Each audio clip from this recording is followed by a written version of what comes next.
Bismillahirrahmanirrahim. Assalamualaikum warahmatullahi wabarakatuh. Allahumma salli wa sallim wa barik wa azim ala habibina wa syafiina wa qurrata ayunina sayyidina Muhammad wa ala ali sayyidina Muhammad. Wa may yattaqillaha yaj'al lahu makhraja wa yarzuqhu minhu wa yarzuquhu min haitsu la yahtasib. Orang yang siapa saja, may yattaqillaha, man siapa saja, yattaqillaha yang bertakwa siapa man, Allah akan Allah maf'ul. Panjang lagi dah, kenapa Bang? Yattaqillaha dibaca nasab, panjang lagi urusannya padahal maf'ul bi itu nggak usah kita bahas, kebanyakan nanti bosen dan puyeng kepala bagian nahu-nahu aja nanti. Jadi kan mayatakilaha siapa saja, man siapa saja, yatakilaha yang bertakwa siapa man, Allah akan Allah, yaj'allahu makhraja, Allah akan memberikan kepadanya jalan keluar. Dari apa tuh? Keluar ya, dari segala macam kesulitannya apa? Wayarjuku minhu la yahtasib, dan mendatangkan wayarjukuhu min haitsu la yahtasib. Nah, wayarjukuhu min haitsu la yahtasib, dan mendatangkan rezeki dari arah, dan memberikannya rezeki dari arah min haitsu, dari arah la yahtasib, yang enggak pernah dihisab-hisab, dihitung-hitung, enggak pernah disangka lah bahasa kita. Wa may yattaqillaha, siapa yang bertakwa kepada Allah. Nah, nomor satu, Bang, saya pengen banget di yarjuku min haitsu la yahtasib, pengen banget di dikasih rezeki dari arah yang gak pernah saya sangka-sangka. Nah, pernah pengen gak tuh? Pengen. Yang kedua, pengen dikasih jalan keluar, ya jallahu mahroja, diberikan jalan keluar dari segala macam kesusahannya. Ayat ini sejalan gak dengan apa yang disabdakan oleh Rasulullah? Izan, kalau begitu Allah akan memberikan kepadamu, akan menyampaikan hajat-hajatmu. Allah akan memberikanmu rezeki, dan Allah akan mengampuni dosa-dosamu. Sejalan kagak kira-kira? Ketika sahabat bertanya, ya Rasulullah, berapa kadar salawat yang saya sampaikan kepada engkau jumlahnya? Ketika saya ada waktu 3 jam, 2 jam, 4 jam, 5 jam, itu berapa salawat saya? Masih tak terserah engkau, ya Rasulullah. Kalau gitu saya mau tambah. Masih tak terserah engkau. Kalau gitu ya Rasulullah, kalau bahasa kita mah 50%, masih tak terserah engkau. Wa in jita fakhirulaka, apabila engkau tambah itu lebih baik lagi. Kalau begitu ya Rasulullah, semuanya saya jadikan waktu saya untuk bersalawat kepada engkau. Izan, kalau begitu Allah akan memberikanmu rezeki. Ah, itu kan tadi min haitsu la yahtasib, dan Allah akan menyampaikan hajat-hajatmu, dan Allah akan mengampuni dosa-dosamu. Au kama qala Rasul, seperti itu ketika sahabat beliau bertanya. Saya baca dalam sebuah tafsir, waktu itu Rasulullah sedang dalam sebuah buku hadis sorry, beliau sedang membicarakan tentang masalah hari kiamat. Lalu sahabat bertanya tentang kalimat seperti tadi. Kemudian di dalam ayat Al-Quran disebutkan min haitsu la yahtasib, dari arah yang nggak pernah kita pikir-pikir datangnya dulu. Sebelum itu saya mau berkata begini, yang namanya jalan keluar, ketika kita ada sulitan gitu kan, tiba-tiba ada jalan keluarnya. Ketika kita susah bener, tiba-tiba Allah kasih rezeki min haitsu la yahtasib, pengen kan begitu. Tapi harus kita penuhi dulu syaratnya. Apa itu? Mayatakilaha, siapa yang bertakwa kepada Allah. Yang bertakwa dulu. Bang, ada orang yang bertakwa kok, jangankan bertakwa sembahyang aja enggak, tapi banyak tuh duitnya, banyak tuh hartanya. Bukan karena itu, orang banyak harta belum tentu tenang. Kan orang yang baca sholawat hatinya tenang dulu, nomor satu, jiwanya tenang. Berapa banyak orang seperti dibilang sama Brigitte Bardot. Apa itu Brigitte Bardot? Itu siapa Bang? Ini yang lahir tahun 70-an, tahu mesti bintang film zaman dulu. Apa dia bilang? We can play like first, we can swim, we can play like bird, we can swim like first, but we cannot happiness. Nah, gitulah kira-kira. Kita mampu terbang seperti burung, bahkan lebih tinggi dari burung. Kita mampu menyelam seperti ikan, berenang seperti ikan, bahkan lebih dalam daripada ikan. But we cannot happiness, tapi kita nggak punya kebahagiaan jiwa. Coba bayangin, semuanya ada sama dia.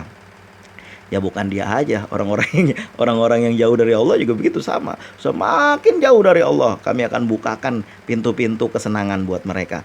Sampai pada suatu titik ketika mereka udah terlena dari itu semua, istilah orang Betawi mah, kami kedet, ditarik langsung sehingga bengong-bengong.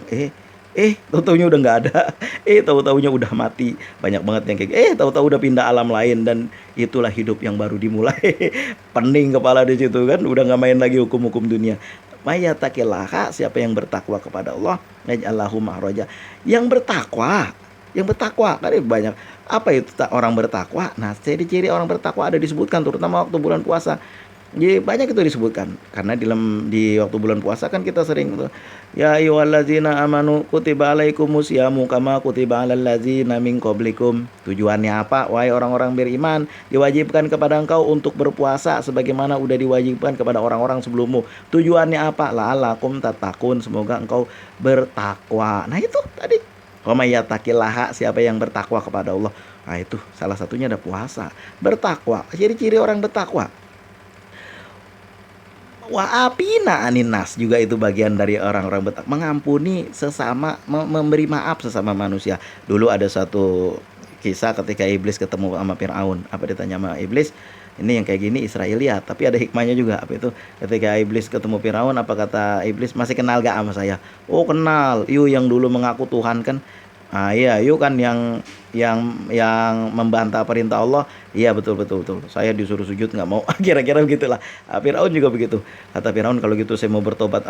Kalau engkau tidak diampuni lagi sama Allah, kalau saya masih bisa mau bertobat. Apa kata iblis? Oh jangan jangan. Kalau engkau bertobat nanti kekuasaanmu hilang, dikup sama rakyat Mesir waktu itu. Iya juga ya kata dia. Tapi Firaun nanya, ada nggak orang yang lebih jahat lagi daripada kita berdua, yang tidak mau sujud mengikuti perintah Allah, disuruh sujud kagak mau, lalu yang ngaku menjadi Tuhan, ada nggak yang lebih bahaya lagi dosanya dari itu? Oh ada, kata iblis. Iblis tahu semua dia. Orang dia sebelum Nabi Adam ada, dia udah ada. Apa kata dia? Orang yang tidak memberi maaf kepada orang yang meminta. Itulah. Dan juga minta maaf, jangan gua udah minta maaf, lu mau apa? Kagak boleh kayak begitu. Namanya orang meminta posisinya di bawah.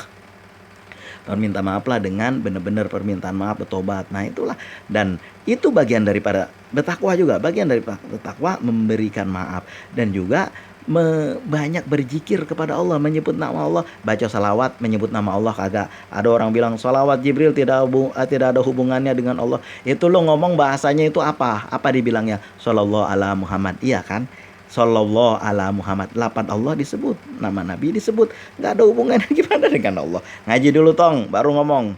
Nah jadi kan bagian daripada bertakwa menyebut nama Allah. Ala bi dzikrillahi tatmainnul qulub, menyebut nama Allah, membaca Al-Qur'an, banyak ayat-ayat Allah, bersalawat kepada Rasulullah, berzikir, subhanallah walhamdulillah, biasanya itu tasbihnya malaikat.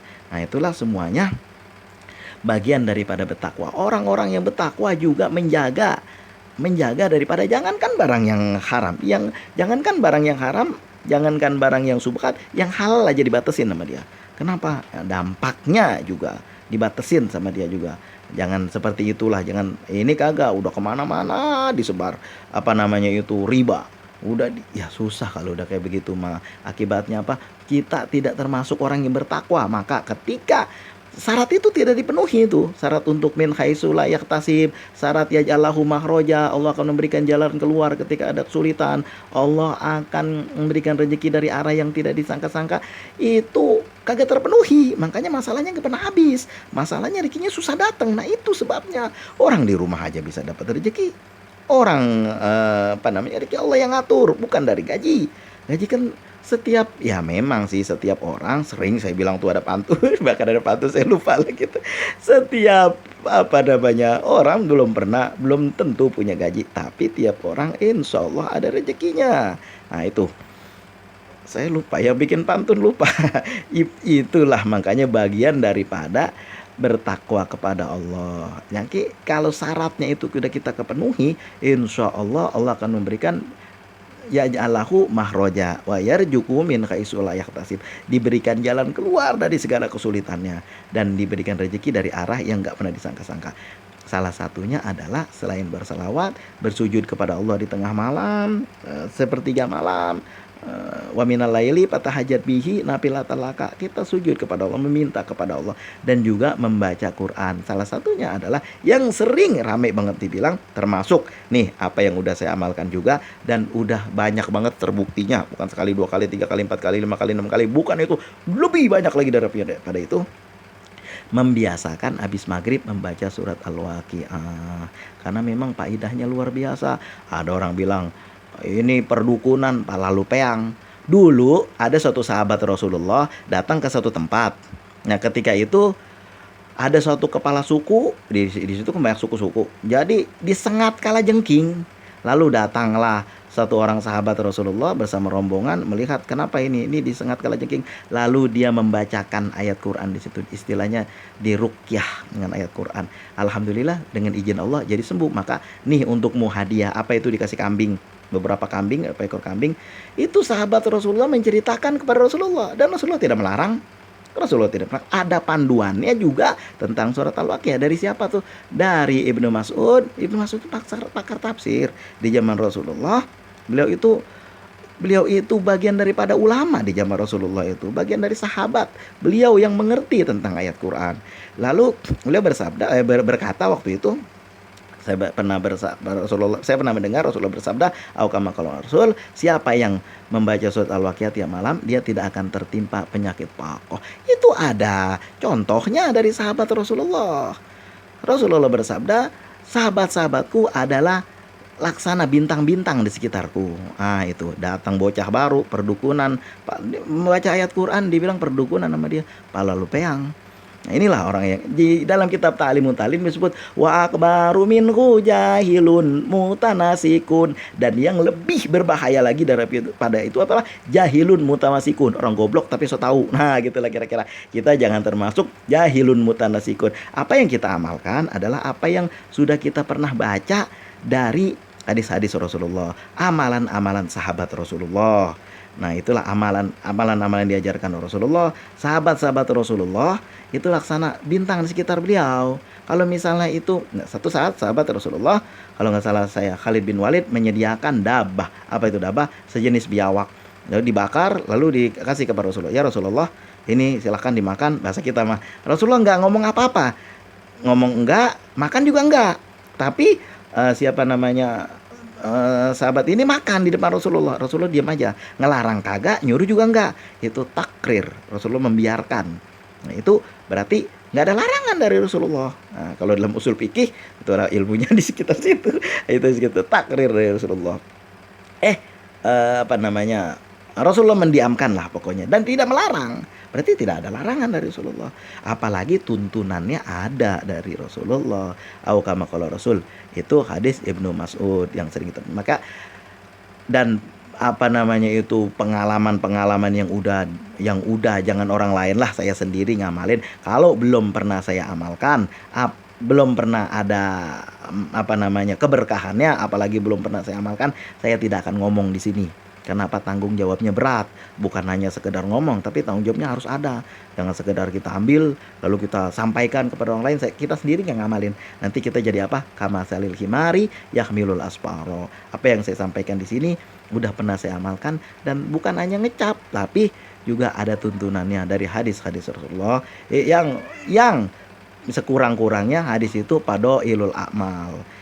Jadi kalau panjang lagi nanti jadi rame lagi. Apa itu bang? Tentang masalah hadis. Oke. Ya ruwiki adulun dabitun an mislihi mu'tamadun bidabtihi wa naqlihi. Insyaallah kita amalkan surat Al-Waqiah setiap malam, mudah-mudahan ada berkahnya. Saya udah ngamalin, udah berkali-kali, keberkahannya ada. Jalan hidup menjadi mudah, rezeki selalu ada, dan juga ada tuntunannya dari sahabat dan dari Rasulullah SAW. Kurang lebihnya begitu. Au kama qala Rasul. Terima kasih atas perhatian. Mohon maaf atas segala kekurangan. Yang penting